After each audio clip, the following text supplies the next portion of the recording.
Sir क्या हुआ है, आप बताएंगे क्या हुआ है? मतगणना का काम 2 बजे के पहले मतगणना का काम 2 बजे के पहले पूरा हो गया,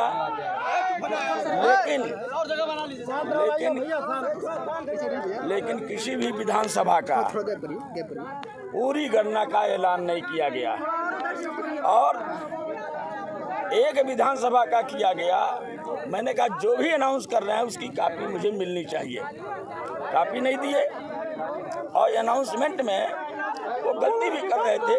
जो मुझे वोट मिला हुआ था उसको न बता करके जो 3000 कुछ वोट पाए हैं उसको 200 कुछ वोट दर्शाया जा रहा है। ऐसा 6 बार किया गया। मैंने कहा जो आप अनाउंस कर रहे हैं रिटर्न में मुझे दीजिए, बार बार कहने के बावजूद नहीं दिया गया और अंत में मैंने पुनर्मतगणना की मांग किया। उसके बावजूद भी बरहज में एक बूथ की गणना नहीं हुई, बांसगांव में एक बूथ की गणना नहीं हुई। फाइनल अनाउंसमेंट कर दिया और मैं बार बार कहता रहा हर विधानसभा का परिणाम मुझे बता दिया जाए, नहीं बताया। चरण वाइज सिर्फ 22 चरण तक का उन्होंने सूचना प्रसारित किया था।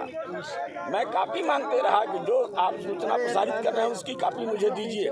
मात्र एक कॉपी उन्होंने मुझे दिया था 22वें चरण का, यानी पूरे संसदीय क्षेत्र का। उससे पहले उसके बाद का कहने के बावजूद नहीं दिए और 2 बजे से लगाए। मैं 6 बज के कुछ मिनट पर मैं उनको रिटर्न में दिया हूँ, 6:55 पे। मैं बार बार मांग करते रहा लेकिन एक भी प्रति उन्होंने नहीं दिया। न तो विधानसभा के मूल परिणाम को दिया, न तो चरण वाइज जो सूचना प्रसारित कर रहे थे उसको दिया। अब 22 के बाद कोई अनाउंस ही नहीं किए।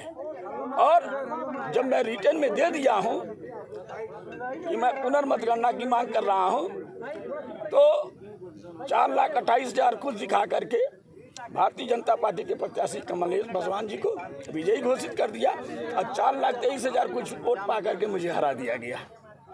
इसके बाद अब आगे आपका क्या रणनीति रहेगा? अब अपने पार्टी के नेताओं का मार्गदर्शन ले रहे हैं। रिटर्न में मैंने उनको दे दिया था, जो रिटर्न में दिया था वो कॉपी अपने राष्ट्रीय नेतृत्व के पास भेज दिया। उनके गाइडलाइन का इंतजार कर रहे हैं, जैसा कहेंगे वैसा मैं करूँगा। आला हाईकमान ने आपसे अभी कोई बात नहीं की इस मामले में?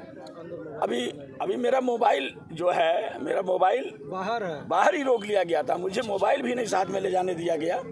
आज जिस बंदे के पास मेरा मोबाइल है उसको भी पता नहीं कहाँ छिपा के रखे, अंदर भी नहीं। बड़ी देर से मैं प्रयास कर रहा हूँ, मोबाइल मेरे हाथ में आएगा। वो जिसको मोबाइल आपको दिया था वो कौन थे, क्या नाम है उनका? हमारे साथ रहते हैं अनूप राव करके, अनूप राव। एक बीच में सूचना आई थी कि जो मतगणना में जो गड़बड़ी हुई है उसके बाद आप बहुत ज़्यादा आक्रोशित होकर के आपने ये भी कह दिया था कि अगर इस तरह की घटना होती रहेंगी तो हम कुछ स्टेप उठाने पर मजबूर होंगे। मैं जो स्टेप उठाया हूँ आप लोगों के माध्यम से न्याय की मांग कर रहे हैं, पुनर्मतगणना की मांग कर रहे हैं। राज्य में एक IVM मशीन बताया गया तो खराब हो गई, उसका गणना नहीं किया गया। रिकाउंटिंग नहीं हुई है? ना कोई रिकाउंटिंग नहीं हुई? कोई रिकाउंटिंग नहीं। आपने सवाल उठाया है अंदर की नहीं? सवाल उठाए, रिटर्न में भी दिए। अब मीडिया के सामने मैंने सवाल उठाया, सभी लोगों के सामने सब कुछ हो रहा था। अगली रणनीति क्या होगी? न्याय के लिए मैं कदम बढ़ा रहा हूँ। तो क्या आप धरने पे बैठने जा रहे हैं? बिल्कुल बैठने जा रहे हैं। धरना प्रदर्शन होगा। प्रदर्शन नहीं होगा लेकिन धरना होगा। धरना पर बैठेंगे। कहाँ पर धरना दे रहे हैं? चलना है जहाँ उपयुक्त जगह हो जा रही है, अपने लोग इकट्ठा हो जा रहे हैं। अभी से कंटिन्यू होगा? तो अभी से कंटिन्यू कर रहे हैं धरने को आप लेके? राष्ट्रीय नेतृत्व का मार्गदर्शन जैसा मिल जाएगा, हम तो जा रहे हैं धरने की तरफ।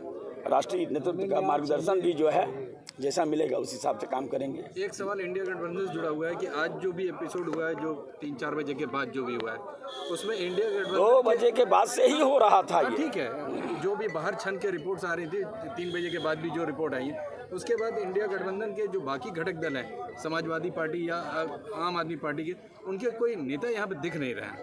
नहीं राष्ट्रीय पूरा जिलाध्यक्ष मेरे साथ में रहे हैं, अभी तक रहे हैं। पूरा समाजवादी पार्टी के सारे लोग अभी हैं। सब लोग विधानसभा के अध्यक्ष यहाँ पे हैं। मैं आपके साथ की बात नहीं कर रहा हूँ। जो बाहर है, मैं उसकी बात कर रहा हूँ। आपके साथ तो जाहिर सी बात है कि सब लोग थे। नहीं सारे गठबंधन के लोग बगल में धरना पर बैठे थे, आपको आके देखना चाहिए था यहाँ बगल में हम लोग हाँ बिल्कुल है, बिल्कुल है, उसमें कोई संदेह नहीं।